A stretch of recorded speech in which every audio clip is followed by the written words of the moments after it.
Hi everyone, and thank you for tuning in. My name is Vincent Guyette, and I'll be presenting on the topic of sodium intake and whether the long-standing recommendation of limiting sodium to under 2300 milligrams per day truly benefits healthy adults. So, for decades, this guideline has been treated as a public health standard.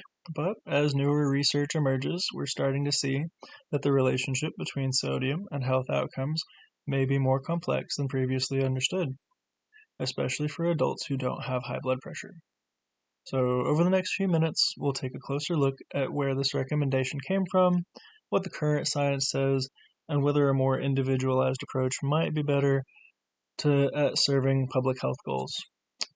I'm a dietetics graduate student with UCA, and let's get started. Let's see. So, this presentation has got three main objectives.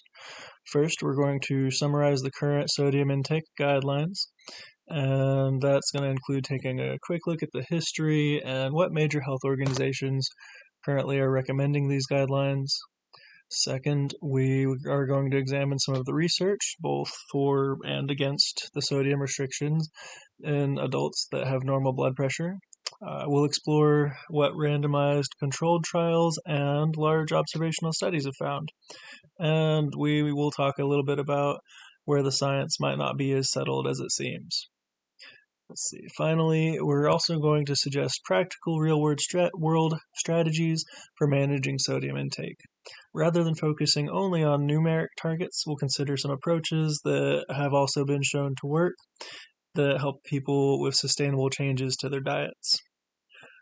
By the end of this presentation, you'll have a better understanding of not just the sodium guidelines, but whether they're still appropriate for everyone and what might work better for moving forward.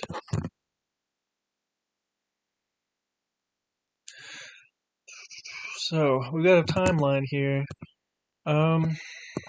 The early research that started connecting sodium to blood pressure was being conducted in the 1940s and 1950s, but it really wasn't until around 1977 when sodium guidelines were first kind of recommended by the Dietary Goals for Americans. So they basically suggested it as a way to lower blood pressure. And these guidelines have been a part of our U.S. public health policy for at least, just about 50 years, I suppose. In around 1985, the official dietary guidelines were released, and they included a general warning to avoid too much sodium. They started suggesting less than 6 grams of salt per day. So, over the next few decades, the recommendations became more specific. The National Academy of Medicine started to establish a tolerable upper intake level of 2,300 milligrams per day. Now, we'll get a little bit more into that later. Around 2010, the Dietary Guidelines for Americans says they also say to limit your sodium to 2,300 milligrams per day. And more recently, we've got some studies that kind of take that and question it. And but despite some of the questions that have come up, these are still the current guidelines. Now, the guidelines are cited by basically every organization that has anything to do with health. We've got the CDC, the WHO, the WHO, that is, and then the Department of Health and Human Services, also the American Heart Association, American Diabetes Association. Pretty much everybody is going to tell you, if you ask them how much sodium you should be getting, that it needs to be under 2,300 milligrams per day. So, despite just some slight changes in wording, the core message hasn't changed in decades. It's basically, if you want to prevent hypertension and cardiovascular disease, they tell you to limit your sodium. But these guidelines kind of were put into place as the evidence was emerging. And before some large cohort studies that have, kind of challenged that notion and whether these targets actually apply to everyone, especially people who don't currently have high blood pressure.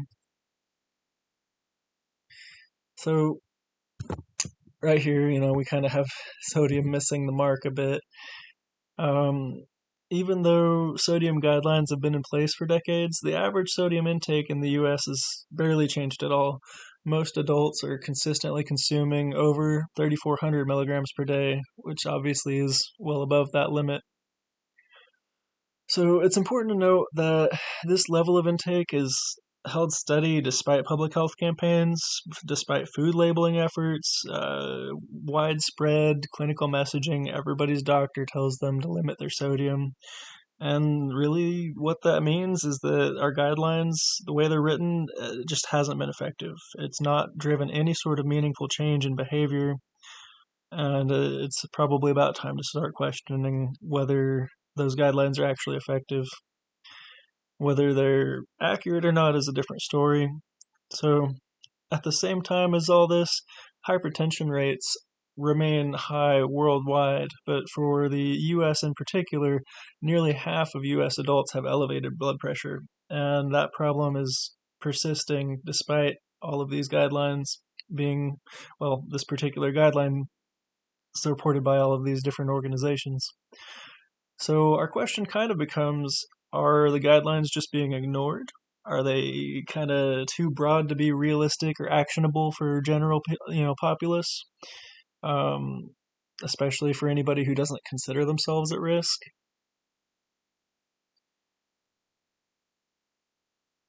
Now, there's also the question of whether sodium restriction is helpful for people who don't already have an ailment or hypertension.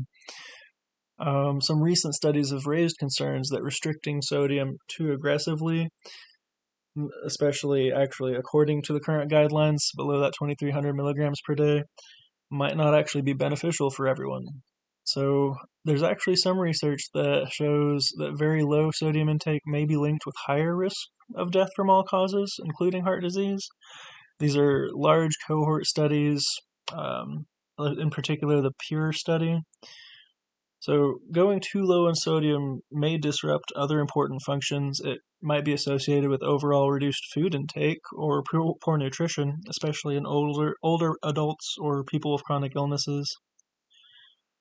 And that kind of means that while reducing extremely high sodium intake is very clearly helpful, applying the same low threshold to everyone, especially people without current problems, there's at least a possibility it could have some unintended consequences.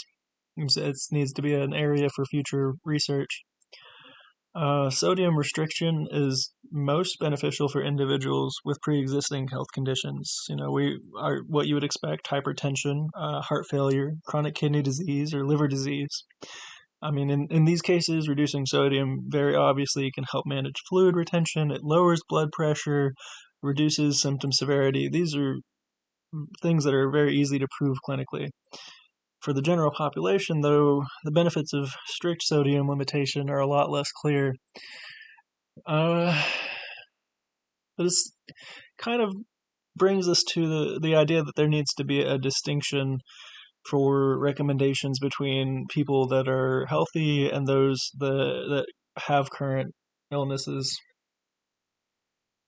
Now, and this is kind of what we were talking about with the lower intake being associated with all-cause mortality. This is not a real graph. It's just a representation of what a J-style graph or close to like a U-style graph could mean. So when we look beyond blood pressure alone, recent cohort studies suggest that the optimal sodium intake for healthy adults is higher than our current guidelines. The PURE study I mentioned that is thanks to, it's a little bit hard to pronounce, the Liu and Z and their various team members, it found that the lowest mortality rates actually occurred between 3,100 milligrams and 4,800 milligrams per day. Now, importantly, they were showing this curve here that was showing that both very low and very high sodium intakes were associated with an increased risk. Um, these results kind of challenge the assumption that lower is always better, especially for our normotensive population. Or normotensive, fun word for just saying that they don't currently have hypertension. A more reasonable target for many healthy adults is probably actually in the area that most people are averagely consuming, between 3,000 and 5,000 milligrams per day. Now, obviously, if you look at that curve, it's very apparent that higher than that 5,000 milligrams, you're going to start putting yourself at risk for the very things that our current recommendations are trying to prevent. But these large cohort studies are showing that the 3,000 to 5,000 milligram range is a safe range. I'd say the takeaway here is that sodium needs are not really a one-size-fits-all kind of deal, and the optimal intake is really going to have to be more flexible than what the current guidelines are suggesting. And keep in mind that there's really just a ton of factors that can affect your risk of hypertension and cardiovascular disease. Sodium gets a lot of attention in discussions about blood pressure, but it is far from the only factor involved. So in reality, your blood pressure can be influenced by all of these things that you see here. Includes everything from your genes to the amount of physical activity you get, your current weight and stress levels, your overall diet quality, your age, and environmental factors. For example, potassium actually has a well-documented blood pressure lowering effect. So studies have been showing that a high potassium intake can counterbalance the sodium's typical impacts on someone. And that kind of means that consuming more sodium, but getting enough potassium from, say, fruits and veggies, you may not have that same risk as somebody that has a completely poor dietary balance with low potassium and high sodium. Now, chronic conditions like diabetes, chronic kidney disease, these are all going to increase sodium sensitivity as well. So some individuals are going to be more affected by sodium than others, and healthy adults aren't going to have these same issues. And ultimately, focusing only on sodium ignores our broad picture. It makes that one-size-fit-all approach just obsolete, really.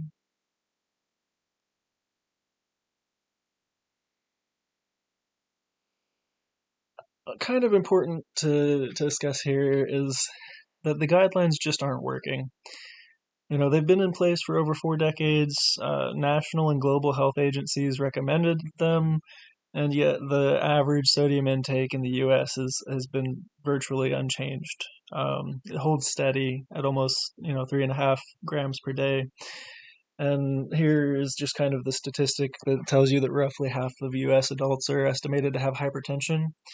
And worldwide, that number is still high, but a bit lower. It's more like 1 in 3 people are likely to have hypertension.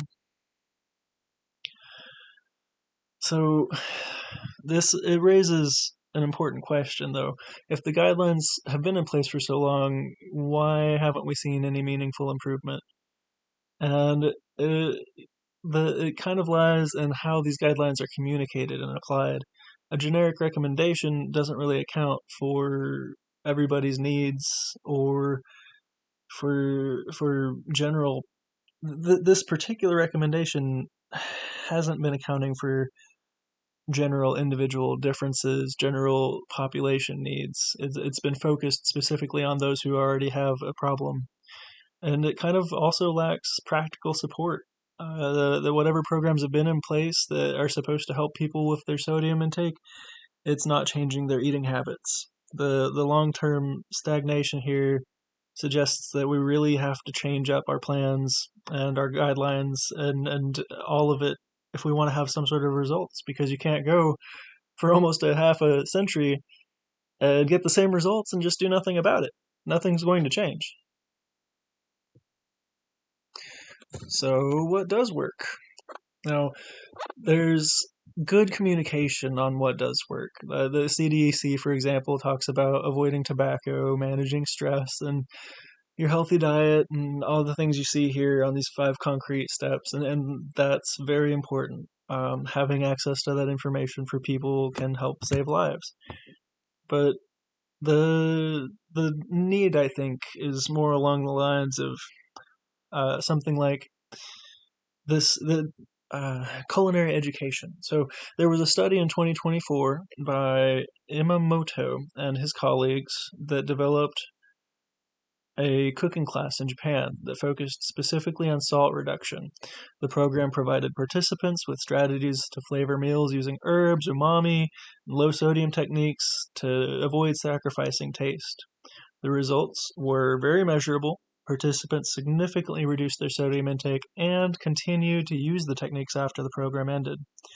So this kind of shows that people are willing to reduce their sodium when they're given good guidance, if they're given tools to do it effectively, and they're given a way to maintain their cultural foods, their foods that they're used to, and still be able to have good flavor. So rather than relying solely on labeling or public health campaigns, more hands-on interventions, I think, are going to be what we need to bridge the gap between awareness and having a change in reality.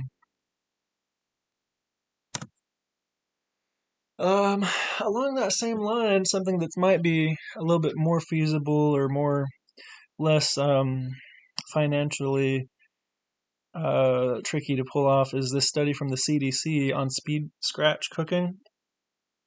This is a hybrid approach. It combines fresh and pre-prepared ingredients to make healthier meals that are reduced sodium.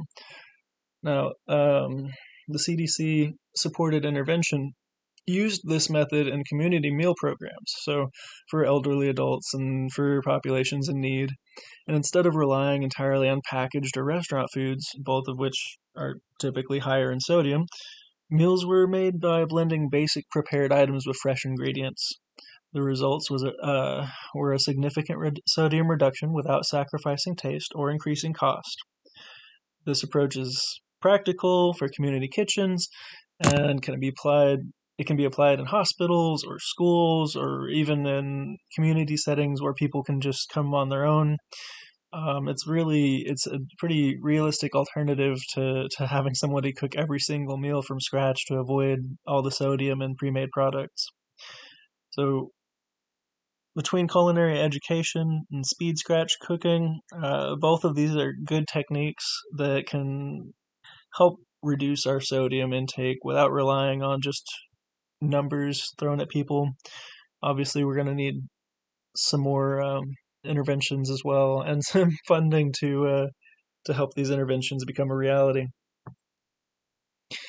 Now, there are some research limitations here. It's important to note that the gold standard randomized controlled trials, that's our little centrifuge fella here on the left, they're they're very important, and that's really what we want to look at are our randomized controlled trials.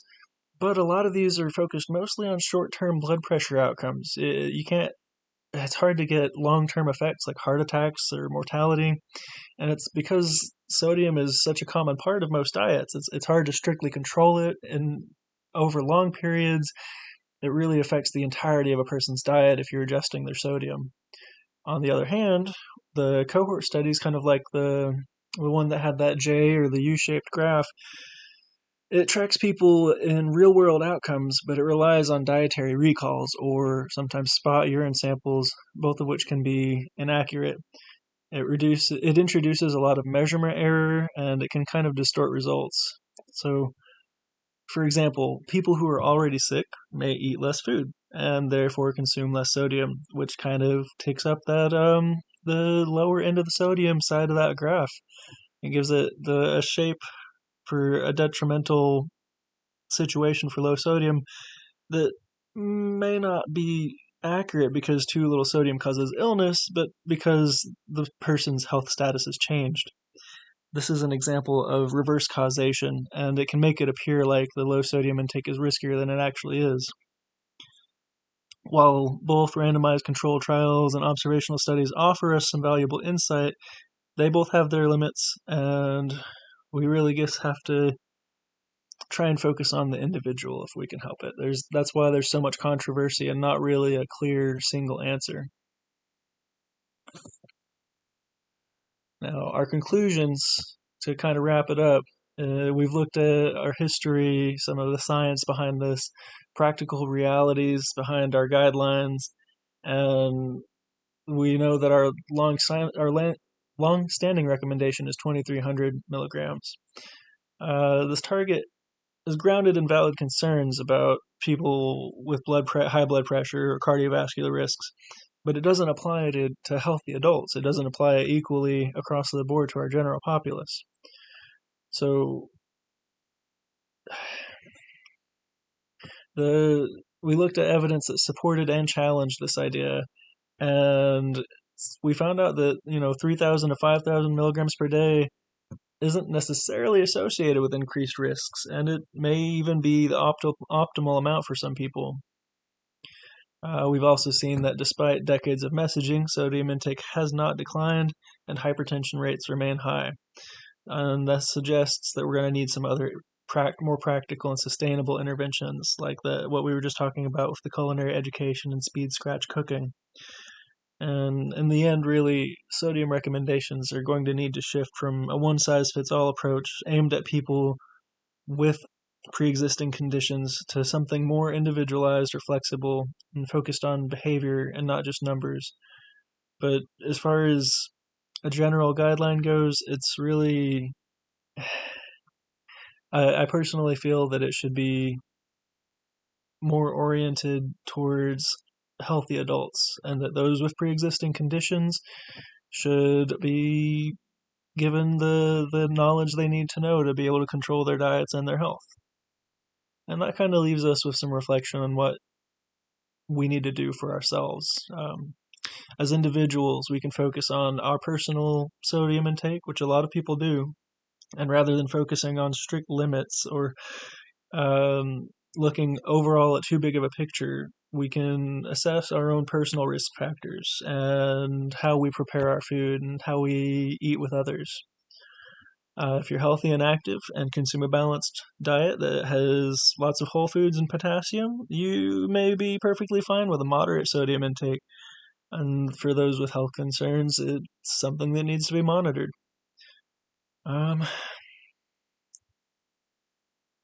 I'd say that as far as the call to action goes, anybody who can support and advocate for strategies that help with more practical or flexible or personalized approaches and helping educate people, ultimately it's going to be more effective than our broader guidelines. And if you have any questions, feel free to send me an email. I would be happy to discuss it. Thank you guys very much for listening to my video.